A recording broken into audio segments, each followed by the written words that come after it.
Sujitha TV Telugu channel కి స్వాగతం. వేమిరెడ్డి ప్రభాకర్ రెడ్డి జన్మదినం సందర్భంగా శుభాకాంక్షలు వెల్లువ. నెల్లూరు పార్లమెంటు ఎన్డీఏ ఎంపీ అభ్యర్థి శ్రీ వేమిరెడ్డి ప్రభాకర్ రెడ్డి జన్మదినం సందర్భంగా శుక్రవారం శుభాకాంక్షలు వెల్లువెత్తాయి. జిల్లా నలుమూలల నుంచి వచ్చిన నాయకులు, కార్యకర్తలు, అభిమానులతో వీపీఆర్ నివాసం కిక్కిరిసింది. జిల్లా నాయకులు కూడా వేమిరెడ్డి ప్రభాకర్ రెడ్డికి శుభాకాంక్షలు తెలియజేశారు. ఈ సందర్భంగా టీడీపీ పార్టీ జిల్లా అధ్యక్షులు అబ్దుల్ అజీజ్, నెల్లూరు సిటీ ఎమ్మెల్యే అభ్యర్థి పొంగూరు నారాయణ, పార్టీ జాతీయ ప్రధాన కార్యదర్శి బీద రవిచంద్ర, ఇతర ముఖ్య నాయకులు జన్మదిన శుభాకాంక్షలు తెలియజేశారు. అదేవిధంగా వీపీఆర్ యువసేన ఆధ్వర్యంలో వీపీఆర్ దంపతులకు భారీ కేక్ కట్ చేశారు. కోవూరు నియోజకవర్గం నుంచి భారీగా నాయకులు, కార్యకర్తలు వీపీఆర్ నివాసానికి చేరుకుని వీపీఆర్ చేతుల మీదుగా కేక్ కట్ చేయించి శుభాకాంక్షలు తెలిపారు. వీపీఆర్ జన్మదినం సందర్భంగా భారీగా అభిమానులు చేరుకోవడంతో స్థానికంగా సందడి వాతావరణం నెలకొంది.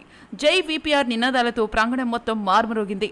10 మందికి మంచి చేసే వేమిరెడ్డి ప్రభాకర్ రెడ్డి నిండు నూరేళ్లు చల్లగా ఉండాలని, ఈ ఎన్నికల్లో గెలిచి జిల్లాను అభివృద్ధి బాట పట్టించి సస్యశ్యామలం చేయాలని వారు ఆకాంక్షించారు.